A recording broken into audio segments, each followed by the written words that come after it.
Bapak Ketum PSSI, Pak Erick Thohir, mohon izin masukan nih Pak. Bapak nggak perlu gengsi dan malu untuk memanggil kembali STY demi menyelamatkan timnas sepak bola Indonesia Pak. Karena kami dan kita semua lebih malu Pak dengan kekalahan 5-1 kemarin melawan Australia Pak. Di bawah kepemimpinan si pelatih baru itu yang katanya mengutamakan permainan atraktif lah, proses lah, total football lah. Tapi hasilnya apa Pak? 5-1. Ini kita sudah setengah perjalanan Pak berbicara proses. STY telah membangun proses beberapa tahun ke belakang sampai kemarin akhirnya digantikan demi revolusi timnas sepak bola Indonesia Pak. Yang kami butuhkan sekarang hasil yang ingin selalu menang di setiap pertandingan Pak. Karena sisa pertandingan tidak banyak lagi. Belum lagi mulutnya si Towel tuh yang selalu menghina, mengatasnamakan kritik terhadap taktiknya STY. Dia bilang taktik STY monoton, membosankan, parkir bus. Belum lagi kemarin di wawancara dia bilang dengan santainya dia ngomong, dengan enaknya dia ngomong. Ya memang hasilnya mungkin menyakitkan, tapi kan kita bisa melihat timnas Indonesia permainannya berubah, kualitasnya kelihatan. Dasmu. Belum lagi yang satunya lagi tuh dia bilang apa tuh, dengan bangganya dia bilang, oh ternyata satu STY digantikan dengan 3 pelatih, si Anu, si Inu, dan si Ono. Kita nggak butuh lagi proses, kita butuh hasil yang nyata karena kita tinggal beberapa lagi pertandingan lagi dan kita butuh kemenangan. Dasmu. Dan pada akhirnya mohon izin saya hanya ingin mengatakan Patrick SpongeBob out, STY Sarangeo in. Timnas Indonesia selalu di hati. Pak Erick, Anda harusnya bisa memahami kenapa rakyat Indonesia menjadi begitu marah, menjadi begitu emosional ketika timnas kesayangan kita dibantai dengan sebegitu kejinya oleh Australia dengan skor 5-1 ya. Kita rakyat Indonesia ini udah muak Pak, kita terbebani dengan berbagai kasus persoalan yang ada di negeri ini. Mulai dari Pertamax kita dibohongin ya, minyak goreng juga kita dibohongin, tabung gas juga kita dibohongin, dan banyak sekali kebohongan, kemunafikan yang ada di negeri ini, termasuk ulah-ulah para pejabat yang korupsinya gila-gilaan ya. Korupsi di Pertamina, salah satu BUMN yang Bapak sebagai kepalanya. Kita semua udah lelah, kita cukup menderita dengan hal-hal seperti itu.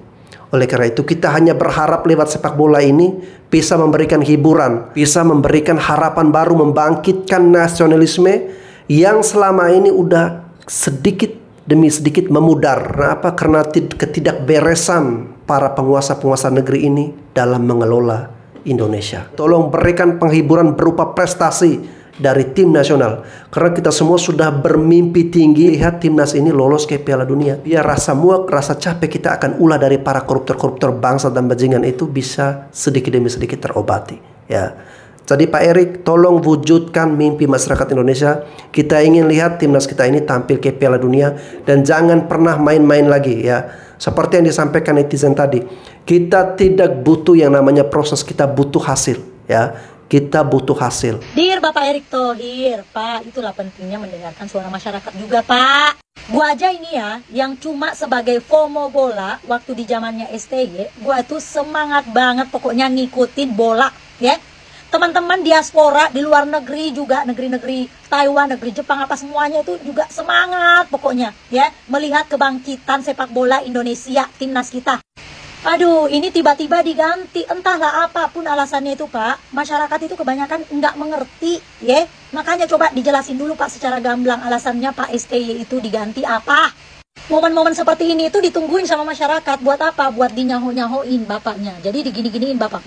Ya kan, kata gue juga apa. Nah kan tepat banget momennya Pak. Karena dulu zaman STY aja, Indonesia lawan Australia itu 0-0. Sekarang 5-1 ya Allah. Ini masyarakat Indonesia yang benar-benar ngefans banget sama timnas waktu zaman-zaman STY itu minatnya udah turun Pak. Apalagi yang FOMO-FOMO kayak saya nih Pak.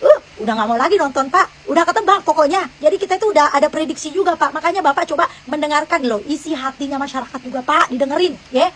Makanya biarin dulu gitu loh, proyeknya itu selesai gitu ya kan, baru ganti ya kan. Cita-citanya kan itu biar masuk Piala Dunia, biarin dulu masuk Piala Dunia kayak gitu, biarin dulu lolos gitu kan, baru diganti STY-nya. Ini baru setengah jalan, yang bikin bangkit sepak bola juga si STY, tiba-tiba diganti. Panas banget udah nonton sepak bola sekarang, ngapain nonton kayak gitu mainnya. Kitanya juga bukannya nggak mau ngedukung sih Pak, kita ngedukung timnas itu, cuman gimana ya, aduh kagak jelas sekarang itu ya, apalagi dengan tampilan seperti ini kemarin, ya pasti yang disalahkan ya pasti pelatih barunya, pasti, karena kontroversinya di situ tadi, di situ kemarin-kemarin kontroversinya ada di situ. Jadi sekarang kan jadi orang-orang itu jadi mengutuk ini baru, ya udahlah, kita mau dukung gimana, ya udah kecewa, kita itu namanya penonton, pengennya yang bagus-bagus aja ya, seenggaknya jangan kalah telak gitu, seenggaknya seri gitu loh, pengennya kayak gitu kita tuh. Ya Allah, udahlah, bubar penonton, bubar. Perasaan gue kagak pernah buat salah sama negara. Gue bayar pajak, BPJS gue gak pernah nunggak, gue bukan kriminal. Tapi kenapa gue tetep kena batunya? Terutama buat Bapak Erick Thohir yang terhormat nih Pak, mohon maaf kalau kata saya mah mending Bapak pecat-pecatin tuh bawahan-bawahan Bapak yang ada di BUMN. Itu saya bisa jamin netizen gak bakal ada yang marah ketimbang Bapak pecat Sinteyong. Ini sejujurnya saya gak ngikutin dan gak ngerti-ngerti amat Pak. Cuma gara-gara Bapak pecat Sinteyong, pacar saya Pak jadi gak mood seharian. Saya fit call, biasanya ada mukanya Pak, ini kok cuman layar hitam doang. Saya tanya dong, yang kenapa token belum diisi? Ternyata dia bilang apa tahu Pak? Enggak, yang lagi berduka kehilangan pertama di 2025.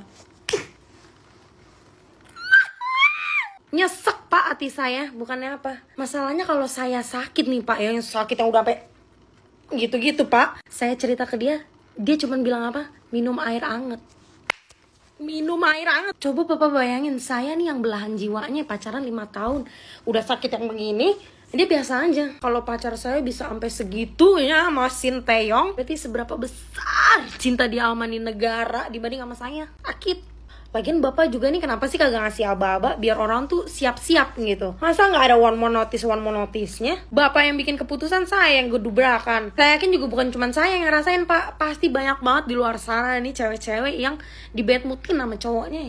Nih bener, iris kuping. Canda Pak. Aku teringat sama postingan salah satu exco PSSI yang memposting ini. Dia bilang ini adalah tim kepelatihan terbaik yang pernah kita miliki. Terbaik dari Jonggol. Kebantai tadi malam 5-1. Apa bedanya tim ini sama timnya si Bima Sakti? Ya flashback sedikit sejarah ya. Kualifikasi Piala Asia U16 tahun 2022. Itu pelatih timnasnya Bima Sakti. Kita lawan Malaysia main di Jakarta. Kebantai 5-1. Jadi kelasnya si Kluivert ini cuma sekelas Bima Sakti. Kalau mau kita bandingkan. Oh nanti pasti dia yang bilang. Oh ini kan Australia levelnya beda. Levelnya Piala Dunia. Justru karena Australia level Piala Dunia ngapain lu main menyerang kocak? Ini semua terjadi akibat orang-orang di federasi, terus pengamat-pengamat yang merasa paling pintar, yang anti sama parkir bus, yang tergila-gila sama strategi tiki-taka menyerang ala total football Belanda. Makanya diboyong semuanya full Belanda pelatihnya. Bukan jadi timnas ala Belanda, jadi timnas Myanmar timnasku kalian buat. Bacot, adaptasi. Gak ada adaptasi. Kemarin udah dapet sama STY chemistry-nya. Kenapa lu sekarang bilang adaptasi? Kenapa yang udah dapet chemistry-nya lu pecat terus lu bilang sekarang adaptasi? Setan. Ya, gak bisa kayak gitu. Terus lagi banyak yang bilang, "Bang, percaya proses lah. Ini juga pelatih baru." Dongo, kemarin prosesnya udah dapet ya. Itu sama Sintayong juga lagi berproses. Kenapa lu pecat? Ulang lagi dari awal. Ibarat lu udah download data, ya udah 90%, ya udah 80%, udah 85%, lu ulang lagi, lu install lagi dari awal, berarti kan lu aneh, dasar kocak. Kemarin ada anomali yang bilang kayak gini, kita itu di Belanda terbiasa main pakai 4 back dari kecil, bukan main 3 atau 5 back ya. Itu kemarin sih ya, bintang laut tuh sama aja, pakai 3 back di belakang ya. Lebih parah lagi ya. Kesalahan yang sama diulang lagi. Fair dong dijadiin back. Nathan yang gak pernah main dijadiin starter. Lu bayangin, Nathan gak pernah main di klub ya. Starter. Ada Ivar, ada yang lain-lain ya. Kalian setuju gak kalau pada pertandingan kemarin sosok Patrick Kluivert ini kayak panjangan doang anjing di pinggir lapangan? Plonga-plongo, tala-tele, mau teriak kelihatan canggung, gigit jari pula. Nih kalau Sintayong yang ada di pinggir lapangan itu udah pasti minimal kartu kuning, bos. Pasti udah teriak-teriak totalitas habis-habisan di lapangan. Wasit datang juga pasti disikat sama Sintayong mah. Karena ya ngoceh-ngocehnya seorang pelatih di pinggir lapangan itu adalah salah satu tanda keseriusan dan ketegasan seorang pelatih kepada semua pemain yang ada di lapangan agar tetap dalam koridor strateginya. Dan sekarang gue minta kalian semua buat jujur. Kemarin kalian ngelihat sosok apa di pinggir lapangan? Ngelihat sosok pelatih kah? Atau justru ngelihat sosok patung emot batu? Mangap, boy. Sekalinya senyum 5-1. Lagian juga Pak Erick Thohir, aduh, Pak, ayolah. Terus terang aja, ada masalah internal apa sih antara PSSI dan Sintayong sampai berani ngambil keputusan dungu kayak gini?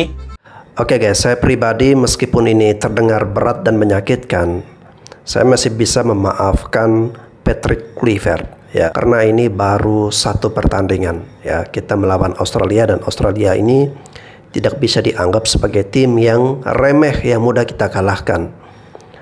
Dan ada catatan ya, kita melihat kita berikan satu pertandingan lagi saat nanti melawan Bahrain ya.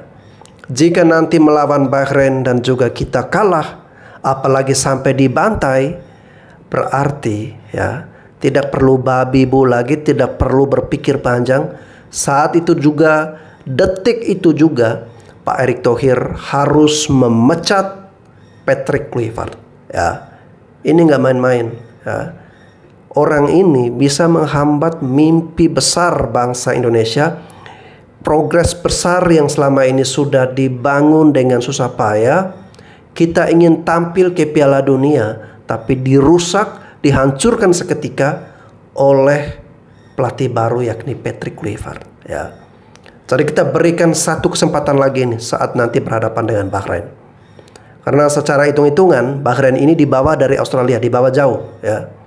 Tapi kalau kita sampai kalah lagi, ya itu tadi seperti yang saya katakan tadi, tidak ada ampun lagi, tidak ada toleransi lagi. Wajib pecat Patrick Kluivert, guys. Ini mah bukan total football, tapi hancur total. Bisa-bisanya kebantai 5-1 lawan Australia. Woi Patrick, Erick Thohir, PSSI tanggung jawab lo. Apalagi alasannya, kendala bahasa, adaptasi, gak bakal gue terima. Lo main terbuka lawan Australia, itu sama saja bunuh diri. Ya, sudah tahu kan kenapa Coach Sintayong tuh lebih memilih bermain bertahan ya, karena takut kebantai woi. Kalau andai kata kalahnya masih 2-1 atau kalah 1-0, gue masih bisa menerima.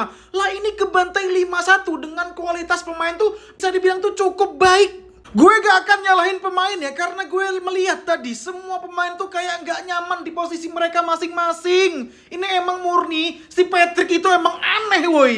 Tahu gak yang bikin tambah nyesek itu apa? Coach Sintayong masih bela-belain nonton timnas Indonesia woi.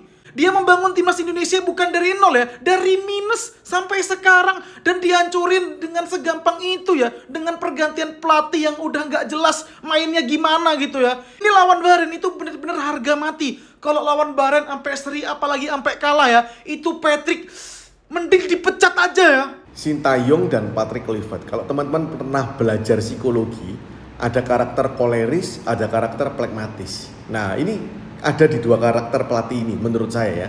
Sintayong yang meledak-ledak, berapi-api dan selalu semangat, kemungkinan karakternya adalah koleris, sangat dominan dan cocok untuk membangun sebuah tim yang terdiri dari berbagai macam orang yang masih baru. Karena biasanya koleris itu lebih sangar, lebih ditakuti dan lebih cepat ambil keputusan ya. Mereka biasanya disiplin dan sangat dominan. Sedangkan Patrick Kluivert kalau kita lihat lebih ke arah pragmatis kalau kita lihat. Yang cocoknya bukan saat membangun, tetapi saat memaintenance ya. Saat tim itu sudah hebat, butuh kedamaian, butuh ketenangan ya. Itu biasanya karakter seperti Patrick Kluivert lebih cocok. Nah, timnas Indonesia itu kemungkinan kan harusnya masih membangun. Harusnya karakter yang meledak-ledak, karakter yang dominan, yang koleris harusnya lebih cocok. Karena karakter koleris ini lebih bisa mengambil keputusan dan lebih berani untuk melawan pemain-pemain yang tidak disiplin ya, yang nakal. Tetapi memang karakter koleris itu kemungkinan lebih sering kontroversi. Ya mungkin nggak gampang cocok dengan yang mengambil kebijakan sehingga terpaksa harus mundur, mungkin. Nah kalau di lapangan, agen properti juga seringkali berhadapan dengan karakter suami istri yang biasanya kalau suaminya koleris, istrinya juga pragmatis. Biasanya saling melengkapi. Nah, biasanya kalau ngambil keputusan itu koleris yang lebih dominan, yang lebih diikuti, ya. Nah, itu bisa kelihatan kalau teman-teman bisa lihat mana yang lebih dominan, mana yang ngambil alih omongan, mana yang lebih ceplas-ceplos ngomongnya, itu biasanya yang perlu didekati karena dia yang pengambil keputusan, ya. Terima kasih kepada Ketum PSSI atas pergantian pelatih Timnas Indonesia dan jajarannya. Ketika mereka datang, mereka disambut dieluk-elukan bagaikan sang bintang.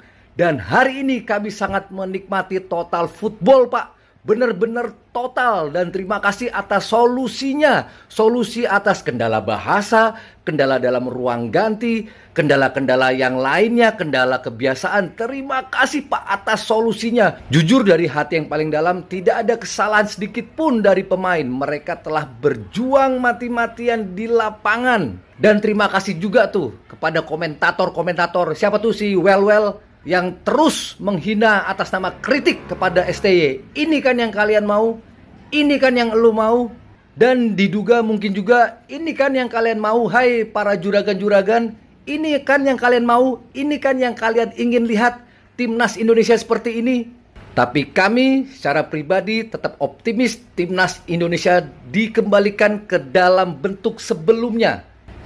Pesan saya, yang tahu diri mundur, yang tahu diri dipulangkan, yang masih punya hati nurani dan wisdom kembalikan, yang memang layak dikembalikan. Timnas Indonesia selalu di hati. Pak Erick Thohir, rakyat Indonesia akhir-akhir ini sudah banyak menelan kekecewaan.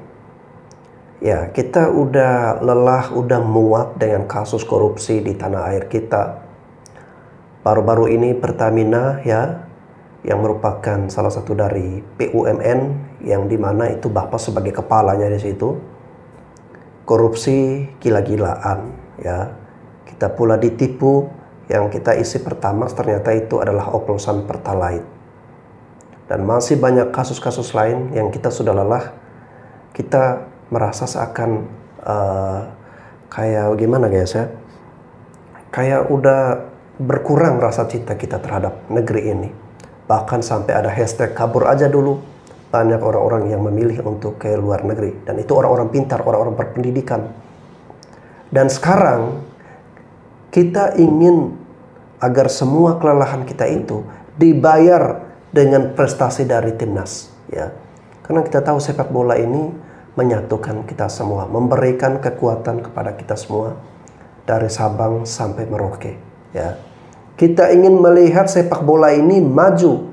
Kita ingin sepak bola ini memberikan hasil yang memuaskan, tontonan yang memuaskan bagi semua rakyat Indonesia. Jangan kita udah dikecewakan dengan berbagai persoalan di negeri ini, ditambah lagi dengan sepak bola juga kita dikecewakan. Ya, ayolah hibur masyarakat Indonesia ini dengan kemenangan dari timnas. Berikan oleh-oleh kepada rakyat Indonesia dengan kita lolos ke Piala Dunia. Ya. Kita punya target, kita punya mimpi yang sangat besar, ingin melihat timnas kita bermain di Piala Dunia. Oleh karena itu, Anda nggak perlu baper, Anda nggak perlu marah, karena ini ada bagian dari ekspresi, bagian dari harapan rakyat Indonesia yang sudah tidak percaya dengan negeri ini, tapi kita masih punya harapan dan rasa bangga terhadap sepak bola kita. Kita ingin lewat sepak bola ini bisa menghadirkan kembali semangat nasionalisme yang kini perlahan pudar di hati kami, tapi bisa bangkit lagi dengan adanya prestasi di sepak bola. Ya. Jadi Pak Erick Thohir, tolong jangan kecewakan rakyat Indonesia. Oke guys, saya kira itu saja. Sampai jumpa lagi di konten-konten saya selanjutnya.